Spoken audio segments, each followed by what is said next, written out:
Selamat pagi pemirsa. Sehari pasca gempa Cianjur, Jawa Barat yang terjadi pada hari Senin 21 November 2022, gambaran dahsyatnya bencana semakin jelas. Hingga pukul 17 waktu Indonesia Barat kemarin, BNPB menyebut 268 orang tewas. Tingginya korban ini sejurus dengan porak-porandanya bangunan.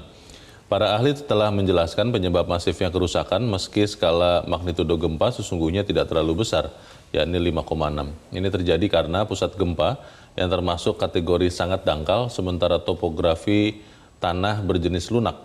Akibatnya amplifikasi atau perbesaran getaran menjadi besar. Celakanya kebanyakan hunian yang ada di wilayah itu tidak dibuat dengan struktur aman gempa.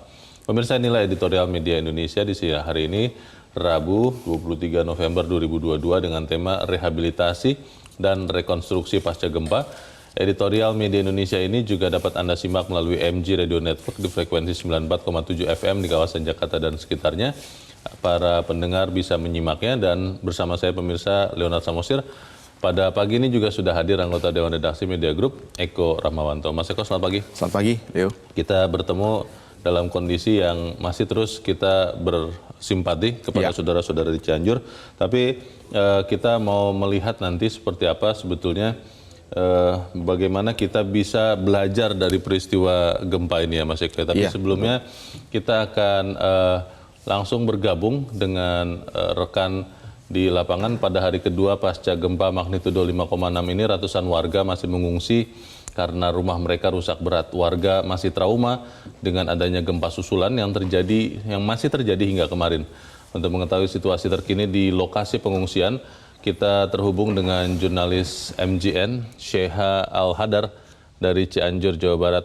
Sheha, selamat pagi. Selamat pagi, Leo. Ya, Sheha, bagaimana situasi terkini di sekitar Anda berada? Apakah pengungsi memperoleh apa yang dibutuhkannya sampai saat ini, atau memang masih ada lagi kebutuhan pengungsi? Boleh Anda laporkan. Leo, saat ini saya sedang berada di salah satu pengungsian yang dibangun sendiri oleh warga mulai dari 2 hari yang lalu sejak gempa terjadi. Dan bisa dilihat di belakang saya terdapat kurang lebih sekitar 400 warga yang terpaksa harus mengungsi di sini akibat rumahnya yang hancur dan sudah tidak bisa ditinggali lagi. Belum lagi kekhawatiran warga akan adanya gempa susulan sehingga mereka masih menghindari reruntuhan mereka. Dan saat ini untuk di lokasi pengungsian ini sendiri, Leo, sudah ada beberapa bantuan yang mereka dapatkan, baik dari relawan-relawan yang memang mengarah ke Kabupaten Cianjur. Akhirnya mereka mampir di pengungsian ini untuk memberikan bantuan-bantuan mereka. Dan dari informasi yang saya dapatkan hingga saat ini, memang untuk kebutuhan pangan bagi para pengungsi yang berada di pengungsian ini sudah tercukupi. Namun yang sangat mereka butuhkan adalah kebutuhan-kebutuhan seperti popok bayi dan juga susu, di mana di pengungsian ini saat ini memang terdapat puluhan balita dan juga ada beberapa lansia yang membutuhkan hal yang sangat krusial seperti susu dan juga popok dan juga obat-obatan tentunya, karena memang masih adanya beberapa orang-orang yang terluka, walaupun memang luka-luka yang mereka alami di pengungsian ini tidak terlalu parah, karena apabila ada warga yang mengalami luka yang cukup parah akan segera dirujuk ke RSUD terdekat, yaitu di sini RSUD Cimacan. Leo. Bagaimana dengan kebutuhan dasar seperti listrik dan air bersih? Apakah di lokasi pengungsian tempat Anda berada saat ini itu sudah cukup tersedia, Sheha? Saat ini, Leo, untuk kebutuhan dasar seperti listrik mereka sudah tercukupi mengambil dari rumah-rumah warga, mengingat pada hari pertama gempa terjadi listrik sempat diputuskan oleh pihak PLN, namun di malam hari kemudian listrik sudah mulai dihidupkan kembali sehingga warga sudah bisa mengambil listrik dari rumahnya yang disambung ke tenda pengungsian ini. Dan untuk air bersih, tadi saya sudah melihat ada posko air bersih yang terdapat di sekitar pengungsian ini yang digunakan untuk warga yang ingin mengambil air bersih. Jaraknya dari pengungsian ini kurang lebih hanya sekitar 20 hingga 25 meter saja, sehingga untuk air bersih cukup mudah untuk dijangkau bagi warga-warga yang pada saat ini terpaksa mengungsi di pengungsian yang tepatnya terletak di Kampung Bawang ini, Leo. Ya, Syekha, ada berapa orang pengungsi yang ada di lokasi tempat Anda melaporkan saat ini, dan apakah jumlah pengungsi ini terus bertambah atau memang tidak lagi ada penambahan jumlah pengungsi? Leo, saat ini jumlah pengungsi yang ada di tempat saya berada sekitar 400 orang, yang dimana terdapat puluhan balita. Dan dari kemarin saya juga sempat datang ke pengungsian ini, dan memang jumlah pengungsi masih terus sama, karena pada saat ini di sekitar daerah Kabupaten Cianjur ini banyak warga yang mendirikan posko pengungsiannya masing-masing, Leo. Jadi mungkin di setiap desa mereka membangun banyak posko pengungsian, sehingga mereka memilih untuk tinggal di posko pengungsian yang paling dekat dengan rumahnya. Dan sehingga akhirnya di posko pengungsian yang di tempat saya berada di Kampung Bawang ini jumlah pengungsi masih sama, yakni sekitar kurang lebih 400 orang. Leo. Bagaimana dengan kondisi cuaca dan juga gempa-gempa susulan? Apakah memang cuaca mendukung? Karena kita tahu mungkin dalam kondisi hujan atau tidak, dan juga gempa-gempa susulan apakah masih terasa di sana, Syekha? Leo, kalau untuk hujan tadi sekitar jam 5 pagi hingga 6 pagi memang adanya hujan ringan di sekitar lokasi tempat saya berada.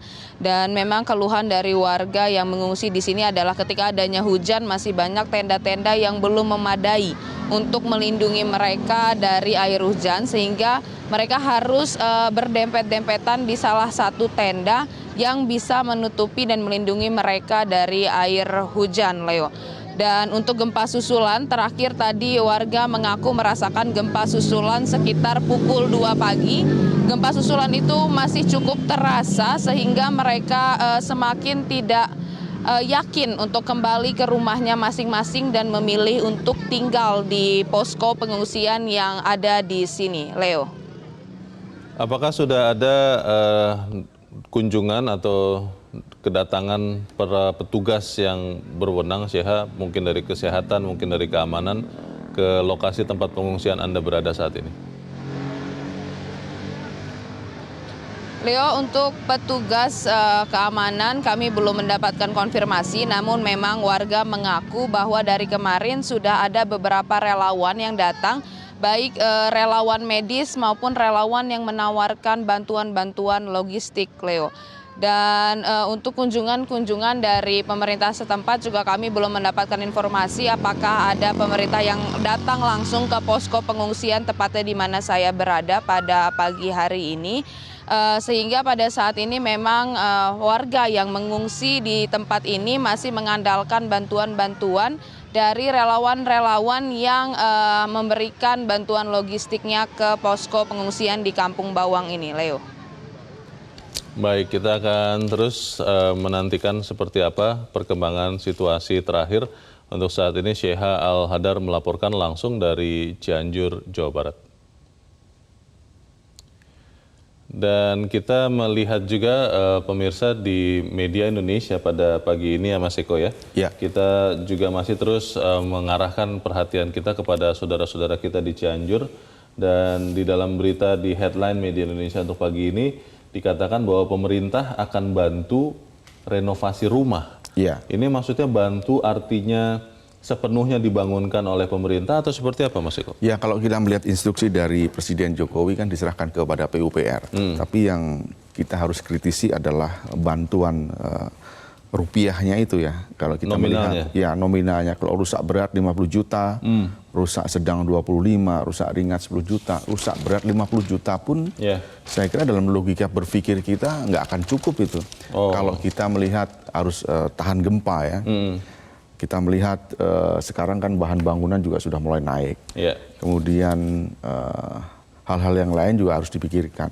Tentu 50 juta itu sangat tidak cukup. Tentu harus ada tambahan-tambahan yang lain mungkin dari pemerintah daerah mungkin atau dari pemerintah provinsi itu juga harus menambah mungkin kalau 50 juta saya kira sangat berat untuk menjadikan rumah ideal tahan gempa.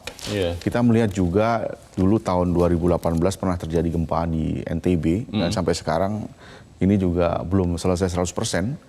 Jadi memang kendala finansial itu terjadi di Indonesia ketika terjadi musibah seperti ini. Jadi tentu harus ada solusi yang cepat untuk menangani persoalan-persoalan yang seperti ini, Leo. Baik, itu juga yang akan dibahas di dalam editorial yang bertajuk pada hari ini rehabilitasi dan rekonstruksi pasca gempa. Masalahnya adalah banyak orang berpikir sebetulnya sampai di mana batas tanggung jawab pemerintah, baik pusat maupun daerah. Lalu apakah kemudian rehabilitasi itu bisa dilakukan segera atau menunggu sampai semua korban sudah bisa dipastikan kondisinya atau seperti apa? Tapi kita akan dengarkan dulu Mas Eko dan pemirsa editorial Media Indonesia untuk hari ini Rabu 23 November 2022, rehabilitasi dan rekonstruksi pasca gempa.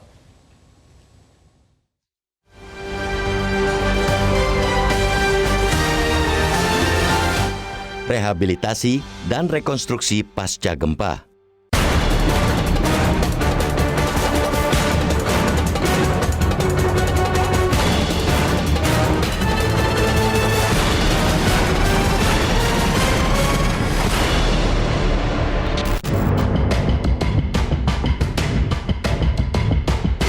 Sehari pasca gempa Cianjur, Jawa Barat yang terjadi Senin 21 November lalu, gambaran dahsyatnya bencana kian jelas. Hingga pukul 17 waktu Indonesia Barat kemarin, BNPB menyebut 268 orang tewas. Tingginya korban sejurus dengan porak-porandanya bangunan di Kecamatan Cugenang yang merupakan salah satu titik terparah. Lebih dari 2.000 rumah rusak berat. Kerusakan bangunan juga terjadi di 18 kecamatan lainnya.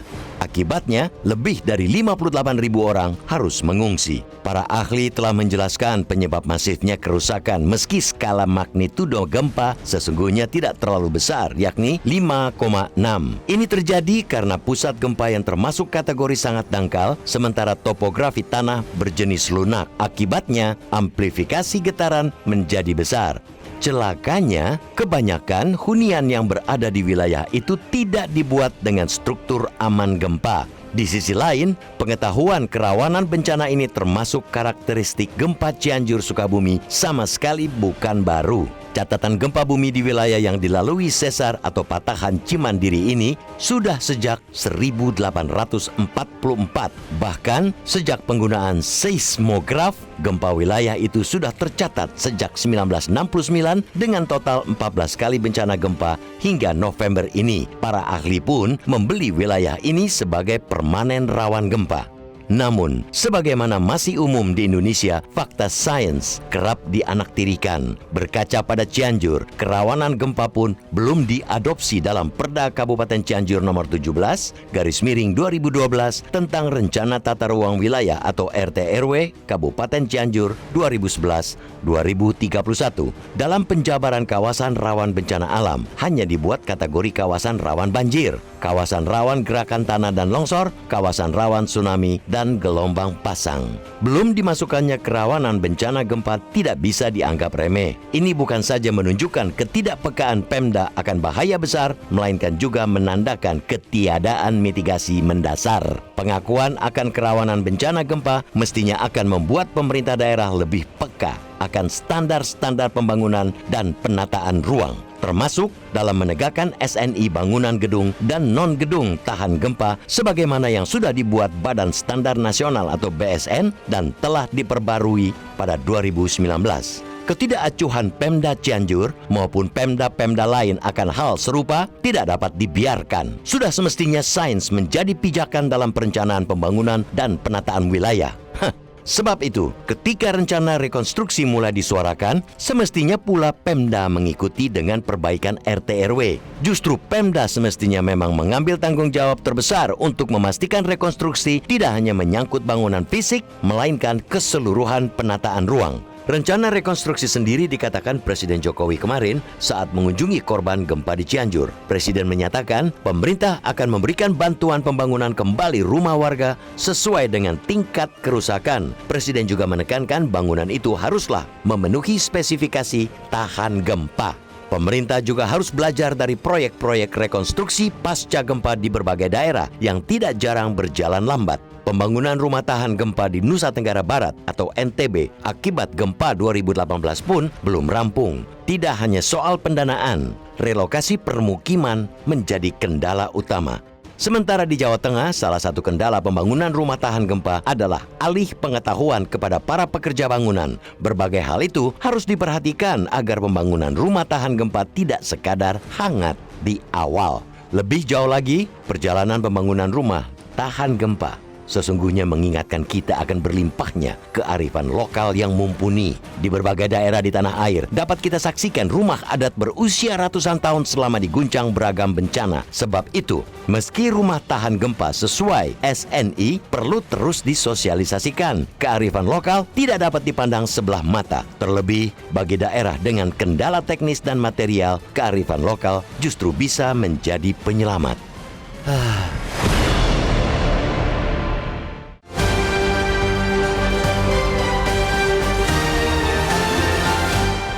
Pemirsa, tetaplah bersama kami akan segera kembali selepas jeda berikut ini.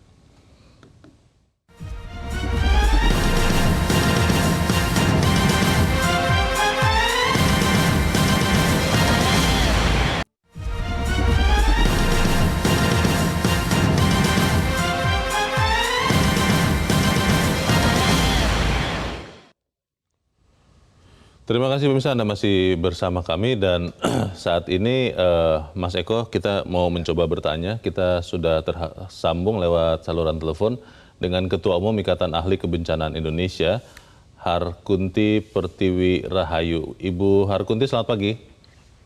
Oh, selamat pagi. Ya, selamat pagi Pak Leo.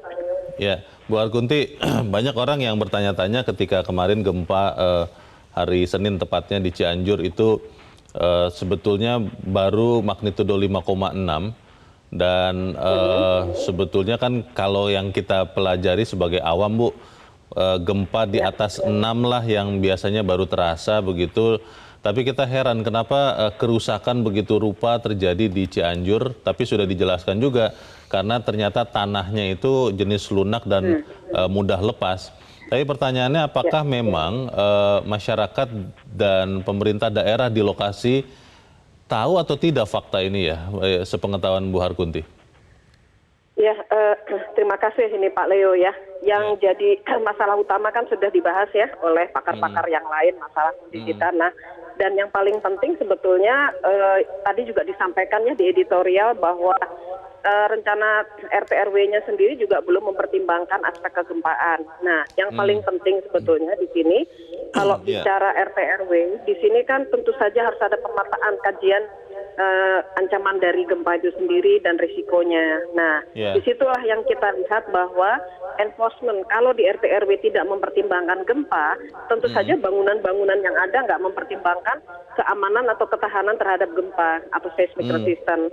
Nah, ini yang jadi utama. Jadi jelas untuk daerah yang sangat labil dan kemudian potensi gempanya tinggi, nomor satu adalah penegakan hukum untuk building code, penerapan kaidah-kaidah keamanan terhadap gempa. Nah, ini yang menarik ya. Jadi saya sebetulnya ini yang menjadi prihatin utama adalah masyarakat tentu saja tidak tahu, harus dibantu oleh pemerintah bahwa bangunan mereka itu harus mempertimbangkan keamanan terhadap gempa. Nah, hanya diberitahu saja akan sulit.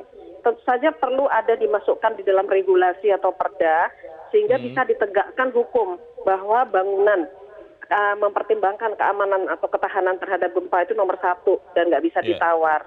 Ya, apalagi ini kan kita tahu sendiri ya, di situ kawasan dekat dengan patahan Cimandiri, kemudian kondisi tanah lunak, harusnya udah tahu. Dan seringkali sebetulnya kawasan itu sering mengalami longsor ya.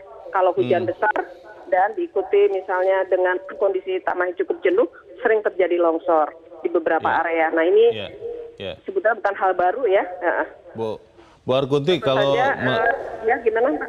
Ya Bu, ini kan sebenarnya informasi ini kalau kita asumsikan pemerintah daerah sudah tahu, tapi mungkin karena pertimbangan memindahkan masyarakat itu tidak mudah, lalu kalau mau dibangunkan bangunan-bangunan atau rumah yang tahan gempa tidak murah begitu, solusinya apa ya Bu? Betul.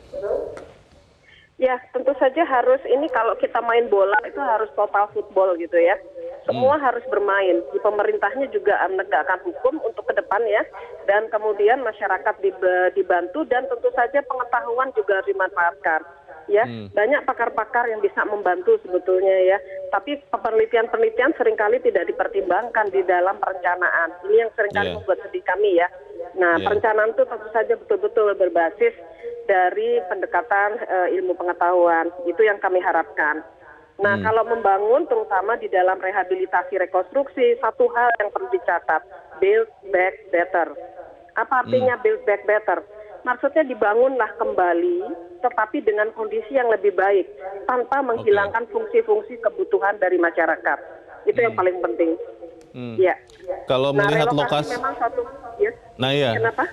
kalau melihat lokasinya kan beberapa wilayah sebetulnya tidak boleh dihuni Bu, karena potensi gempanya besar. Itu bagaimana Bu? Relokasi itu bisa apa tidak ya? Sekarang kita gini Pak Leo, kita kan tinggal di kawasan Ring of Fire. Kalau kita lihat di Jawa Barat, tadi di editorial juga disampaikan ya, patahan itu banyak sekali ya. Kita mau pindah kemana lagi, tapi yang salah satu adalah yang paling penting, kita harus akrab dengan bencana dengan mempertimbangkan bagaimana kita bisa hidup berdamai dengan bencana. Kalau bencana gempa jelas nomor satu adalah bangunan. Kan gempa tidak akan pernah membunuh kita ya. Nah bangunan yang membunuh kita, semua orang bicara seperti itu. Nah relokasi itu akan berat, kecuali untuk daerah-daerah yang memang digawir dan tanahnya tidak stabil berdasarkan investigasi atau berdasarkan penelitian, tentu saja tidak direkomen karena biayanya akan jauh lebih mahal daripada merelokasi. Tapi kalau daerah itu hanya potensi gempa, tentu saja dengan pertimbangan bangunan yang aman terhadap gempa akan menjadi salah satu solusi, terutama untuk bangunan publik ya. Saya ngenes juga lihat di setiap lokasi bencana seperti kejadian di Cianjur, bagaimana sekolah juga hancur, kemudian ada perguruan tinggi dan kondisi rumah sakit ya. Ini adalah tanggung jawab utama kita, itu adalah bangunan publik, jangan sampai itu kena duluan. Kemudian baru bangunan masyarakat ya. Oke, jadi kalau bicara prioritas untuk membangun ulang atau memperbaiki bangunan yang runtuh dan itu dibuat untuk tahan gempa, prioritasnya adalah bangunan-bangunan umum seperti yang Bu Harkunti tadi sebutkan ya, sekolah, rumah sakit, dan beberapa tempat umum lain ya? Ya, itu betul-betul tidak bisa ditawar, karena di situ banyak masyarakat berkumpul, ya.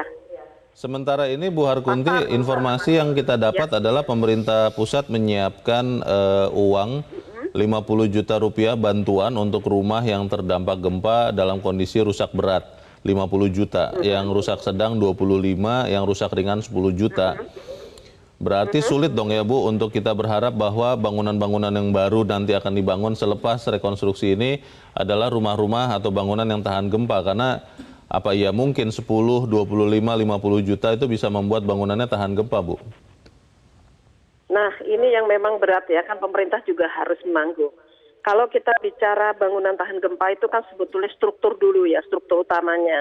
Nanti bisa interview deh teman-teman dari teknik sipil gitu ya.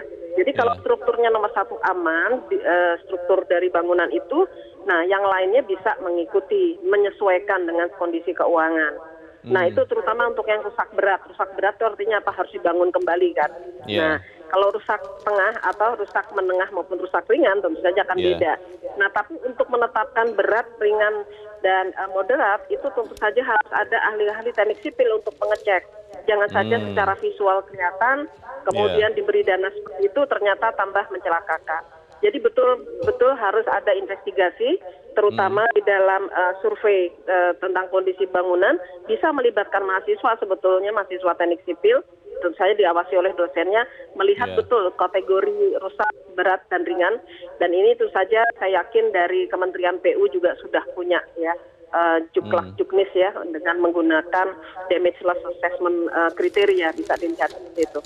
Baik, Bu Harkunti terakhir Bu, apa Ibu yakin bahwa pembangunan atau rekonstruksi pasca gempa di Cianjur ini bisa berjalan dengan cepat, dengan tepat? Karena kalau melihat pembangunan rumah tahan gempa di NTB Bu akibat gempa 2018 juga belum selesai sampai sekarang. Apa kemudian kita benar-benar akhirnya bisa serius untuk membangun bangunan-bangunan tahan gempa ini, atau nanti begitu katakanlah 1-2 bulan dari sekarang kita sudah lupa nih Bu Harkunti? Ya itu oke. Terima kasih Pak Leo. Kita sebenarnya nggak perlu kecil hati ya. Kalau kita lihat memang hampir semua proses rehabilitasi rekonstruksi berjalan dengan lamban. Tapi kita bisa belajar dari Jogja. Nah disinilah bagaimana kolaborasi antara seluruh unsur, pemerintah, kemudian dunia usaha, masyarakat sendiri, dan akademisi bisa memberikan pengetahuan, ini bisa sama-sama, dan media. Itu kalau kolaborasinya kuat, ya insya Allah ya itu juga bisa akan teratasi dengan cepat. Dibutuhkan leadership yang kuat sebetulnya kalau untuk upaya penanganan bencana. Kalau tidak, tentu saja akan berlamban-lamban. Nah ini mumpung gitu ya, ini kesempatan kita untuk bebenah ya. Cianjur itu kan tidak jauh dari Jakarta, tidak jauh dari Bandung. Nah itu berdayakanlah semua stakeholders, tidak hanya di Cianjur tapi di sekitar Cianjur. Ini hubungan istilahnya Prof. Samsul dulu ya, vertikal, hubungan vertikal dan horizontal antara elemen-elemen itu tuh harus betul-betul dipertimbangkan. Kalau tidak, nah ini akan sulit ya. Kalau berjalan sendiri-sendiri, jadi breaking the silo itu nomor 1. Kalau enggak ya tetap silo. Ya. Baik, kita harap rehabilitasi dan rekonstruksi ini benar-benar dilakukan dan mengikuti kaidah-kaidah ilmiah ya, supaya kemudian kalau seandainya ada gempa lagi tidak ada kehancuran seperti yang kita lihat di Cianjur. Untuk saat ini kami berterima kasih Ketua Umum Ikatan Ahli Kebencanaan Indonesia Harkunti Pertiwi Rahayu. Terima kasih Bu Harkunti, selamat pagi. Pertanyaan besarnya itu Mas Eko, apa iya kemudian setelah kejadian gempa Cianjur ini kita kemudian berbenah, tadi melihat angka saja rupiahnya untuk rusak berat 50 juta, kita cari literatur di internet, belum update dengan harga sekarang, harga bahan bangunan, itu ya 50 juta susah untuk membangun ulang satu bangunan yang tahan gempa. Untuk membangun bangunan yang tidak tahan gempa saja mungkin kurang juga 50 juta. Bagaimana Mas Eko? Ya, saya setuju dengan Leo tadi. Jadi 50 juta kalau pemikiran awam tentu kurang kalau melihat untuk struktur bangunan bisa tahan gempa. Tapi kalau kita melihat dari Ibu Harkunti tadi, kita bisa belajar dari Jogja juga. Saya sepakat juga bahwa di Jogja ketika gempa, kemudian stakeholders tempat, apakah itu pemerintah, daerah, kemudian dunia usaha, akademisi, dilibatkan, beberapa universitas di Jogja, UGM dan sekitarnya juga dilibatkan, kemudian pusat juga ikut. Makanya kemudian itu lebih cepat ditangani, leadershipnya mungkin di sana lebih lebih ada. Tapi sekarang kalau kita melihat dari Cianjur ada 3 hal yang menurut saya harus dikedepankan. Pertama tentu penataan ruang ya. Kita melihat memang Cianjur itu adalah daerah gempa. Kita harus pahami itu bahwa dimanapun Anda tinggal itu potensi untuk mendapat gempa pasti ada. Kemudian yang kedua adalah literasi. Jadi diberitahukan kepada masyarakat setempat bahwa Anda itu tinggal di daerah gempa. Jadi sewaktu-waktu akan ada terjadi gempa. Tentu apa yang harus disiapkan. Yang ketiga ada golden limit. Maksudnya 30 menit setelah gempa itu apa yang harus Anda lakukan. Apakah rumah sakit itu ada terdekat, kemudian air, kemudian macam-macam lah, sanitasi itu harus disiapkan. Tentu kita harus, kalau ini kita harus melihat dari Jepang ya, lebih siap ketika dia terjadi gempa. Leo. Dengan semangat positif bahwa kita adalah bangsa yang mau belajar, bagaimana kita memastikan bahwa setelah ini kita mengubah kebiasaan hidup saudara-saudara kita di Cianjur, menyiapkan kalau terjadi gempa lagi berikutnya. Kita bahas di bagian berikut Mas Eko. Pemirsa tetap bersama kami akan segera kembali selepas jeda berikut ini.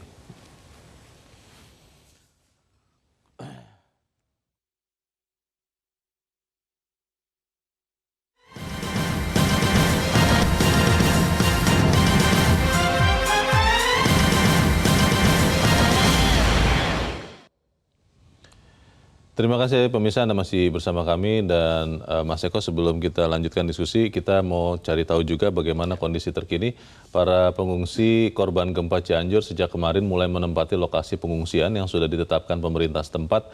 Salah satunya adalah di Prawattasari Joglo. Informasi selengkapnya akan disampaikan koresponden Reza Sunaria dari Kabupaten Cianjur, Jawa Barat. Reza, Anda berada di mana saat ini persisnya? Dan apa yang dilakukan oleh para pengungsi di tempat Anda berada? Ya baik, Leonard, saat ini saya berada di lokasi pengungsian Prawattasari atau di daerah Joglo. Dan saat ini kita lihat adalah aktivitas dari para pengungsi yang sebagian anak-anak lagi santai-santai dan kemudian juga ibu-ibu sudah berada di depan tendanya masing-masing. Ini mereka saat ini sedang menunggu untuk datang kiriman jatah untuk makan pagi, Leonard. Dan sampai sejauh ini untuk aktivitas dari para pengungsi ini masih nampak seperti normal, tidak terjadi apa yang terjadi. Mereka santai-santai, banyak juga yang berdiskusi dengan pihak sanak keluarganya, dan ada yang seputar untuk nongkrong-nongkrong di lokasi pengungsian sambil menunggu jatah makan pagi, Leonard. Ya Reza, ada berapa kira-kira pengungsi yang ada di lokasi tempat Anda berada ini?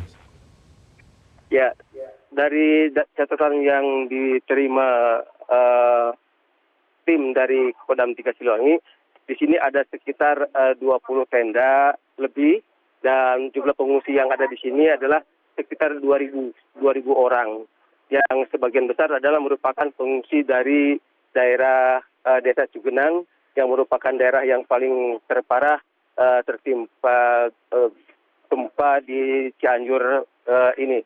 Dan saat ini juga tim dari Kodam 3 Siliwangi sudah mulai membawa jatah makan. Ini sudah dilihat dari gambar yang ada, dan anggota TNI dari Kodam 3 Siliwangi sudah membawa makanannya ke tengah lapangan yang nanti masyarakat atau pengungsi yang ada di seputaran Joglo ini akan berkumpul mengambil jatahnya sesuai dengan tenda yang mereka tempati. Baik itu secara pribadi ataupun nanti melalui perwakilan dari setiap tenda-tenda pengungsian. Demikian, Leonard. Reza, bagaimana dengan kondisi para pengungsi sekarang? Ada informasi bahwa beberapa pengungsi sudah mulai terganggu kesehatannya. Apakah memang tenaga medis ataupun tenaga kesehatan sudah mulai memeriksa kondisi para pengungsi atau seperti apa update-nya, Reza? Ya, dari catatan yang tadi pagi saya terima di Dinas Posko Kesehatan Kodam 3 Siliwangi, sudah yang semalam baru 41 orang yang mengalami sakit. Tadi sudah tercatat ada 47 orang yang sakit, yang mayoritas adalah lanjut usia, yang remaja dan juga anak-anak, yang selain karena ada yang terkena luka-luka, ada pula mereka ini adalah yang mengalami demam, kemudian juga batuk, meriang. Kemudian mereka sudah dilakukan pemberian pengobatan oleh 2 posko yang disediakan, yaitu posko yang di Kodam Siliwangi dengan di posko yang TNI Angkatan Laut. Selain itu juga nih terpantau sudah ada beberapa ambulan untuk dipersiapkan di lokasi pengungsian ini, yang dikhawatirkan seandainya ada anggota atau pengungsi yang sakitnya lebih parah akan segera dirujuk ke rumah sakit. Leonard. Reza, bisa Anda ceritakan juga bagaimana kondisi terkini di lokasi pengungsian terkait dengan kondisi cuaca? Apakah ada turun hujan? Lalu bagaimana dengan pantauan terkait dengan gempa-gempa susulan? Apakah masih ada kemarin sampai sekarang atau seperti apa, Reza? Ya, saat ini kondisi cukup cerah. Masyarakat atau pengungsi di sini juga sebagian ada yang berjemur di depan-depan tenda pengungsian, dan seperti yang dilaporkan kemarin bahwa kondisi gempa masih tetap terjadi. Gubernur Jawa Barat Ridwan Kamil juga mengatakan bahwa ada kemungkinan gempa-gempa susulan akan terjadi dalam 2 hari ke depan, meskipun skalanya kecil. Renald. Mungkin ini pertanyaan terakhir saya untuk saat ini, Reza. Kita memang mengerti bahwa situasi sangat tidak bisa dikendalikan atau tak terduga gempa ini terjadi. Tapi kita juga tahu bahwa kita masih dalam kondisi pandemi COVID. Dan kalau saya lihat di gambar yang Anda laporkan saat ini, kelihatannya tidak ada seorang pun yang menggunakan masker ya. Apakah memang itu belum terantisipasi atau seperti apa ya, Reza? Ya betul, Leonard. Saat ini banyak pengungsi yang tidak mengenakan masker, seolah-olah mereka sudah lupa dengan masa pandemi. Namun mungkin karena belum memperoleh informasi lebih lanjut kepada para pengungsi ataupun belum ada logistik terkait dengan seperti masker atau apa, dan saat ini memang sebagian besar para pengungsi tidak mengenakan masker, Leonard. Baik, kita juga melihat sekarang ada gambar kegiatan dapur umum ya, dan anggota TNI yang melayani dapur umum juga kita sudah lihat. Terakhir sekali Reza, mungkin masih ada bantuan yang masih belum ada di lokasi pengungsian tempat Anda melaporkan yang masih sangat dibutuhkan saudara-saudara kita di Cianjur, apakah mungkin ada? Ya, para pengungsi mayoritas masih mengeluhkan belum adanya bantuan untuk alas tidur yang masih kurang, dan dari pantauan semalam juga mereka tidur hanya beralaskan, ada yang pakai mengenakan koran ataupun ada yang alat seadanya, dan ini juga diminta untuk segera supaya diatasi, yaitu dengan memberikan bantuan berupa alat tidur, kemudian juga Baik. Iya. Kita mengalami sedikit gangguan komunikasi, tapi kita berterima kasih untuk laporan koresponden Reza Sunaria dari Kabupaten Cianjur, Jawa Barat. Pemirsa tetaplah bersama kami kembali selepas jeda berikut ini.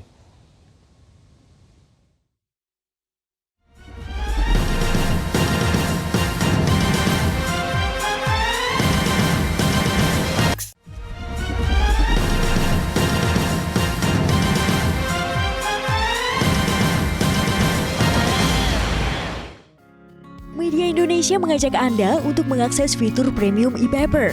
Dengan sajian konten berbasis intelektual dan meneguhkan kebangsaan, Media Indonesia tampil dengan lebih dinamis melalui e-paper Media Indonesia yang dapat Anda akses kapan saja, di mana saja. Caranya mudah, download aplikasi Media Indonesia di Android atau ketik link e-paper.mediaindonesia.com atau bisa scan QR code pada layar kaca Anda.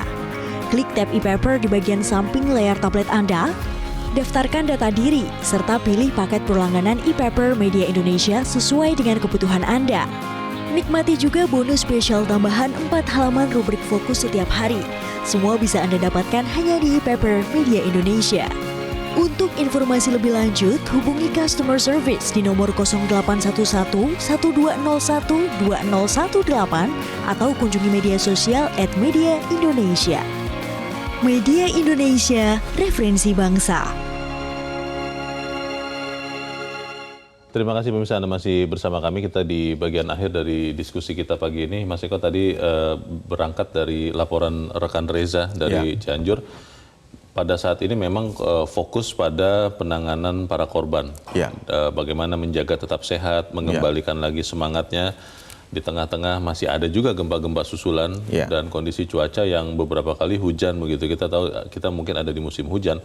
Pertanyaannya adalah kapan tepatnya kita bisa mulai memperbaiki, merehabilitasi dan merekonstruksi lagi, dan siapa yang nanti harus berperan di situ? Karena belajar dari beberapa kejadian bencana yang lalu, ada kesan saling lempar tanggung jawab di beberapa kejadian itu. Bagaimana, Mas? Ya, kalau kita melihat gempa yang dimulai awal di hari Senin ya, kemudian terjadi gempa susulan. Jadi tentu kita fokusnya itu adalah pertama mencari dulu 151 mungkin yang orang yang sekarang hilang. Yang masih hilang. Betul. Jadi ini harus segera dicari sampai kapan batas waktunya. Ini juga harus ada timeline-nya.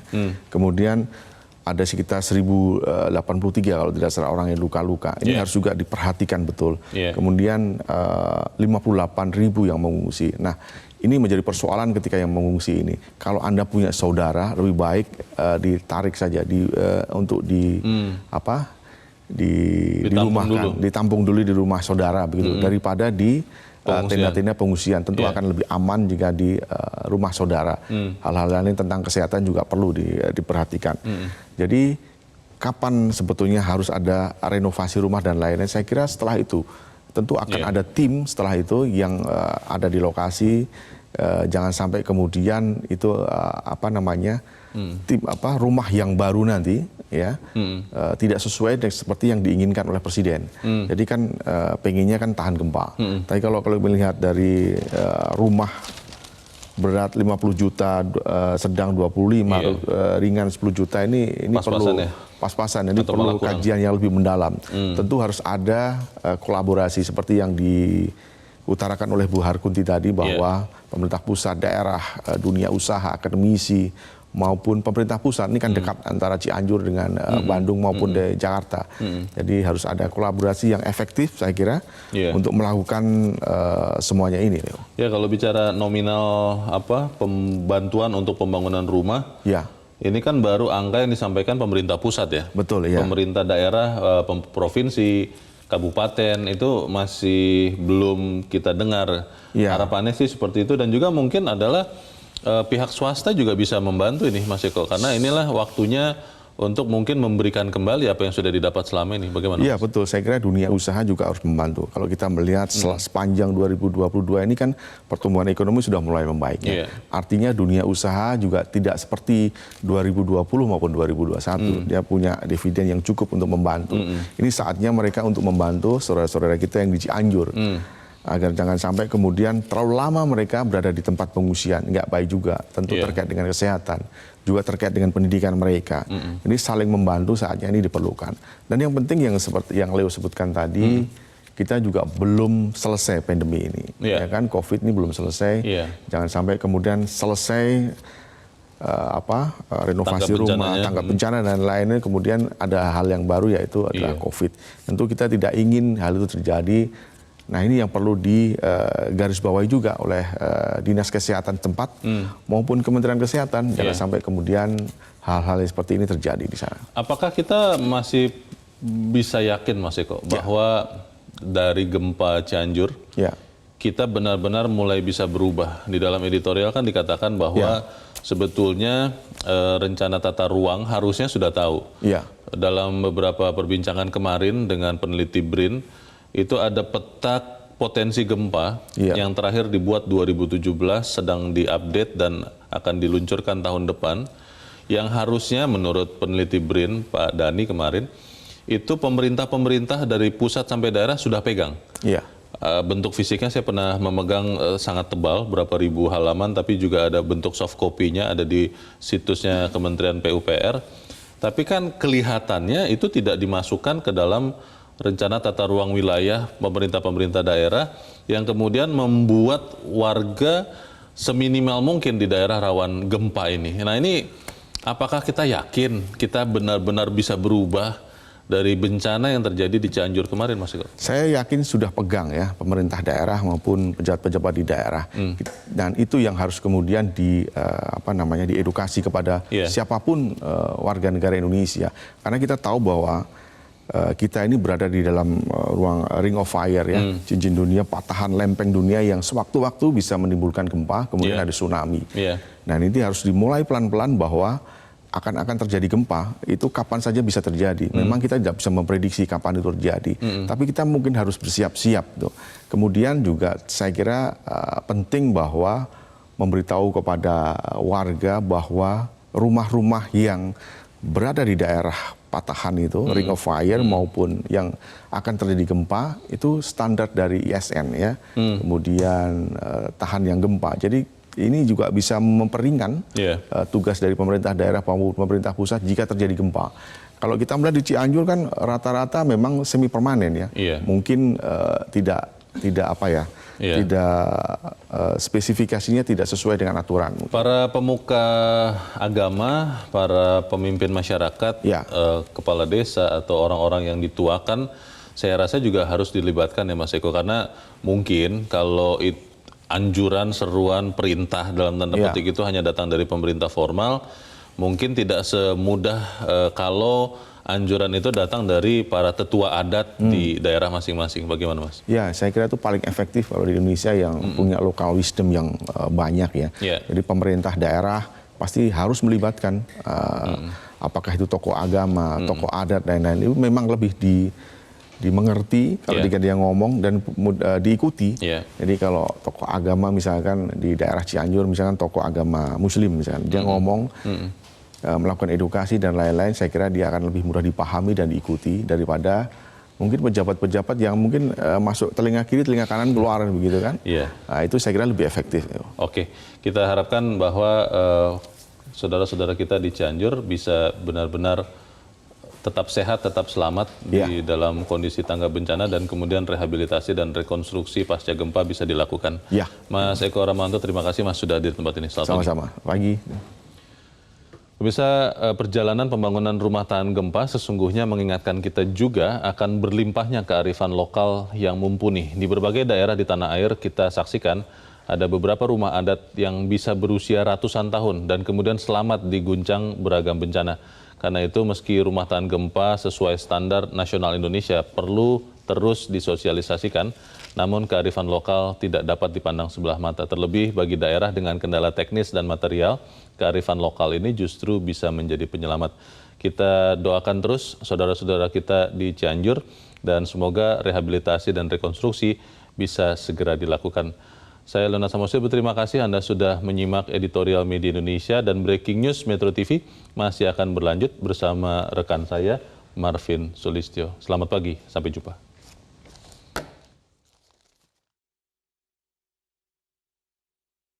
Belum dimasukkannya kerawanan bencana.